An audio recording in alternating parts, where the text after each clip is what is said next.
जय माता दी स्वामी। जय माता दी। कहते हैं कि मनुष्य योनि सर्वश्रेष्ठ योनि है और बाकी जितने भी जीव जंतु हैं इससे निम्न योनि है। तो क्या मनुष्य को उन पशुओं के प्रति गलत व्यवहार करना चाहिए या अपने से निम्न कोटि का व्यवहार करना चाहिए? उनका व्यवहार उनके प्रति कैसा होना चाहिए? भगवान, आपके कहने का अर्थ है कि मनुष्य ही सर्वश्रेष्ठ है और दूसरे जो जीव जंतु हैं हमसे नीचे के स्तर पे हैं, यानी हमको उनके साथ वैसा ही व्यवहार करना चाहिए। सिर्फ इस एक सोच के कारण से पशुओं के प्रति, जानवरों के प्रति या दूसरे जीव जंतुओं के प्रति जो हमारा व्यवहार है या हो रहा है वो बहुत ही आक्रामक हो जाता है कभी कभी जी। क्योंकि जैसे ही मनुष्य के दिमाग में ये बात डाली जाती है कि मनुष्य ही सबसे अच्छा है और सारे दूसरे जानवर हैं, पशु पक्षी हैं, यानी कि ये निम्न कोटि के हैं, तो उसके साथ इंसान मारपीट कर सकता है, उनको काट सकता है, उनको मार सकता है, उनको खा सकता है, कुछ भी कर सकता है, किसी भी स्तर तक उनके साथ में आक्रामक व्यवहार कर सकता है, सिर्फ इस एक सोच के कारण से। लेकिन दूसरे पक्ष से अगर देखा जाए तो क्या सच में भगवान ने उनको इस बात को दृष्टि में रखकर बनाया है कि मनुष्य ही सर्वश्रेष्ठ है और दूसरे जो हैं वो नीच कुल के हैं, नीच कोटि के हैं और उनकी कोई कीमत नहीं है? एक छोटी सी कथा मैं सुनाता हूँ आपको। बात एक ऐसे ऋषि की है जो ऋषि लंबे समय से तपस्या कर रहे थे और तपस्या करते करते अब पता नहीं उनके जीवन में क्या हुआ या तपस्या में कोई विघ्न उत्पन्न हुआ, जो भी हुआ, कारण जो भी रहा होगा, ठीक है, क्योंकि सनातन धर्म मानता है और आज पूरी दुनिया मान रही है कि पूर्व जन्म होता है और फिर से इंसान या जीव जंतु भी जन्म लेते हैं। तो ऋषि तपस्या करने के दौरान वो जब उनके मृत्यु के करीब पहुंचते हैं तो उन्हें आभास हो जाता है कि जल्दी ही मेरा शरीर छूटने वाला है और मैं फिर से दोबारा जन्म लूँगा। तो दोबारा जन्म लेने की बात को सोचकर जब उन्होंने चिंतन करना शुरू किया कि आखिर मेरा दूसरा जन्म होगा कहाँ और किस योनि में जाऊँगा, कैसा जन्म लूँगा मैं, तो ऋषि के दिमाग में ये बात थी कि मनुष्य ही मैं हूँ और बेहतर ही जाना चाहिए। लेकिन जब उन्होंने देखा था आगे की तरफ, नेक्स्ट जन्म को, अगले जन्म को, तो वो क्या देख रहे हैं कि वो मनुष्य नहीं बन रहे हैं, वो एक सूअर का बच्चा बन रहे हैं। ये आया कि सूअर का बच्चा वो बनेंगे, ठीक है। बड़े व्याकुल हो गए और बहुत ज़्यादा चिंतित हो गए कि ये मैंने कौन सा पाप कर दिया कि जिसके कारण से नीच कुल में मुझे जाना पड़ेगा, वहाँ जाकर पैदा होना होगा। तो काफ़ी समय तक, काफ़ी दिनों तक बड़े चिंतित रहे, है ना, बड़े दुखी हो जाते हैं ऋषि और दुखी होकर अपने शिष्य को बुलाते हैं, अपने परम शिष्य, विश्वास पात्र शिष्य को बुलाते हैं और कहते हैं सुनो, तुम्हें मेरा एक काम करना होगा। तो शिष्य कहता है गुरुवर आप आदेश करिए, आप जो भी करेंगे हम करने के लिए तैयार हैं। तो गुरु कहते हैं कि देखो, मैं जो कार्य करने के लिए आपसे कह रहा हूँ वो अपराध है, वो गलत है, वो पाप है, लेकिन फिर भी आपको मेरी मुक्ति के लिए, मेरे कल्याण के लिए ये करना होगा, ये पाप कर्म भी करना होगा। तो जो शिष्य था वो बड़ा भक्त था अपने गुरु का, वो कहता है गुरुवर आप जो भी आदेश करेंगे मैं करने के लिए तैयार हूँ, चाहे अच्छे कर्म या पाप कर्म, जो भी आप कहोगे हम करने के लिए तैयार हैं। तो ऋषि कहते हैं कि देखो, मैं इस तिथि को शरीर छोड़ने वाला हूँ। शरीर छोड़ने के बाद, मेरी मृत्यु के बाद 3 महीने के बाद मैं सूअर के बच्चे के रूप में जन्म लूँगा। तो जो शिष्य था वो भी व्याकुल हो जाता है, गुरुवर ये आप क्या कह रहे हैं जी? हमने तो यही सुना है कि भाई जितने भी पशु पक्षी हैं वो सब निम्न कोटि के हैं, तो आप तो एक अच्छे ऋषि हैं, फिर अगर आप निम्न कोटि में जा रहे हैं इसका मतलब कि आपका उत्थान नहीं हो रहा, आपका पतन हो रहा है। तो उन्होंने कहा हाँ मुझे भी ऐसा ही लग रहा है, लेकिन मुझे मुक्ति चाहिए, मुझे मुक्ति चाहिए, तो बस उसमें तुम्हें सहयोगी बनना पड़ेगा।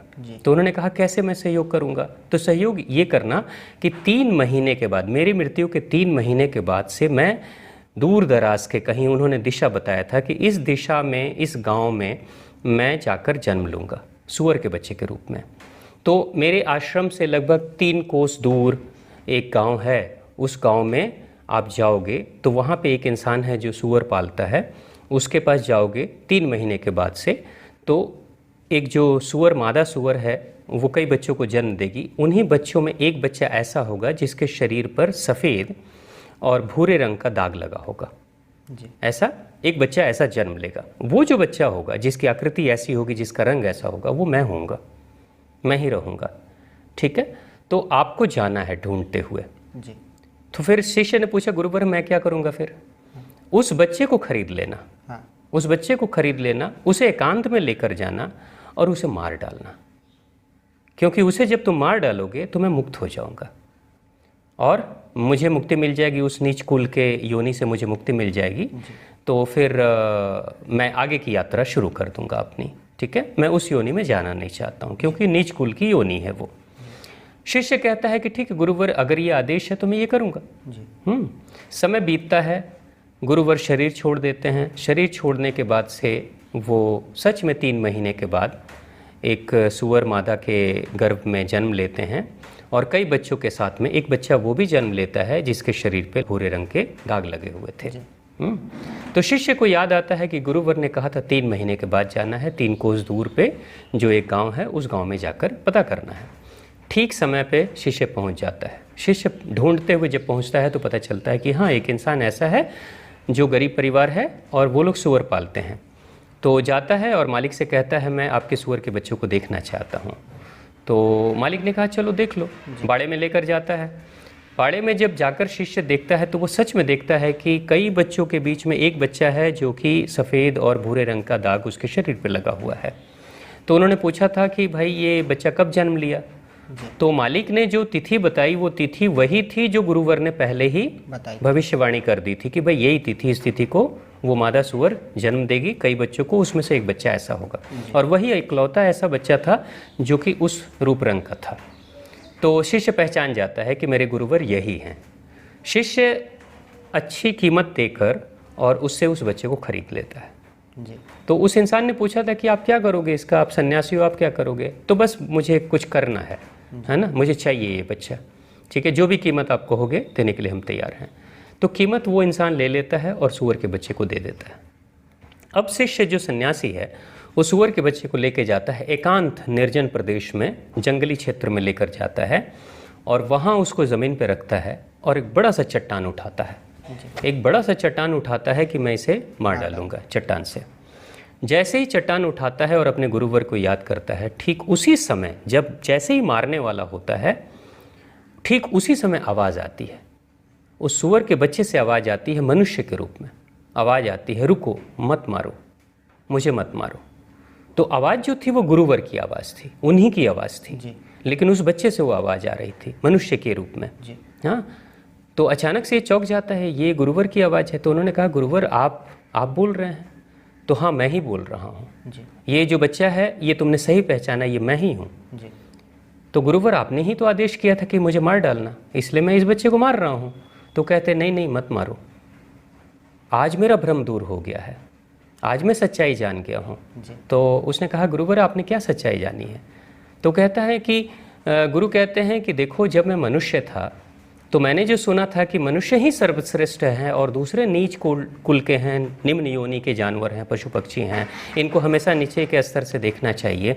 लेकिन जब मैं इस योनि में जन्म लिया हूँ तो मैं देख रहा हूँ कि जिसे मैं कहता था कि एक कीचड़ है, कीचड़ में जानवर रहते हैं, सूअर कीचड़ में रहते हैं, गंदगी में रहते हैं, जो गंदगी मुझे लग रही थी कि जो गंदगी है वो आज मुझे स्वर्ग लग रहा है।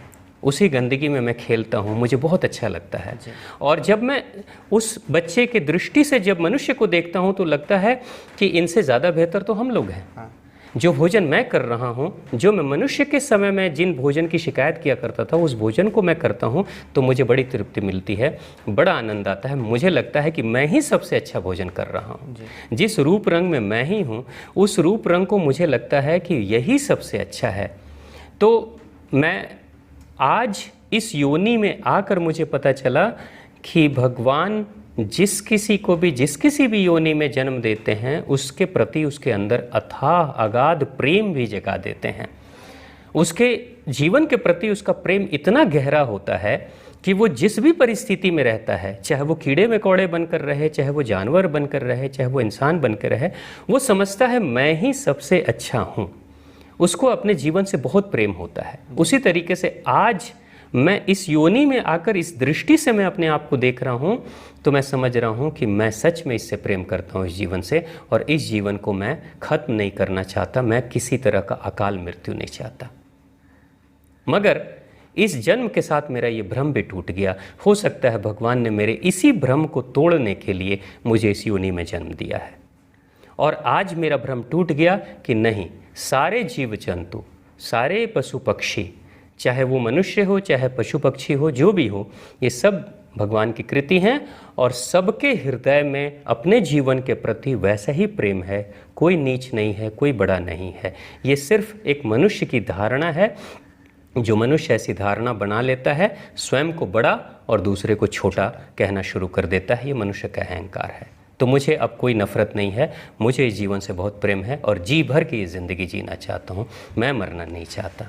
लेकिन ज़िंदगी की जो आधी अधूरी सच्चाई का मुझे पता था, शायद उस सच्चाई को बताने के लिए भगवान ने मेरी आंखें खोलने के लिए ये जन्म दिया है। तो मुझे परम ज्ञान मिल गया है, और मैं तुम्हें धन्यवाद करता हूँ कि आज्ञा पालन करने की तुमने कोशिश की, लेकिन मैं ही तुम्हें मना कर रहा हूँ और मेरी आज्ञा से मैं तुम्हें मुक्त कर रहा हूँ कि तुम जाओ, अपना कल्याण करो, और आने वाले समय में तुम्हारे जो भी शिष्य होंगे उन सबको ये बताना कि जो भी जीव जंतु हैं वो सभी भगवान की कलाकृति हैं, सभी भगवान की रचना है, संतान उन्हीं की हैं, उन सभी से प्रेम करो जी।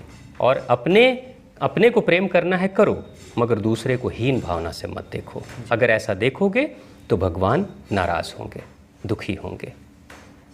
तो इसलिए किसी भी स्तर पर कहीं पे भी अगर आप अपने आप को मनुष्य न मानते हुए अगर आप एक जीव मानोगे, एक भगवान की रचना मानोगे, तो आप श्रेष्ठ हो, दूसरे छोटे हैं, इसके लिए कोई धारणा नहीं, कि इसके लिए कोई स्थान नहीं है। सभी वही हैं, सभी उसी के संतान हैं। और भगवान अगर परमपिता परमेश्वर हैं या माँ आद्य भगवती हैं, अगर वो माता पिता हैं, तो उन्हें अपनी सभी संतानों से उतना ही प्रेम है जितना मनुष्य से है, जितना पशु पक्षी से है। बहुत बहुत धन्यवाद स्वामी जी आपका इस ज्ञान के लिए। बहुत बहुत धन्यवाद। आपका भी कल्याण हो और आप भी इस दिशा में आगे की तरफ बढ़ें, सबसे प्रेम करें। जय माता दी। जय माता दी।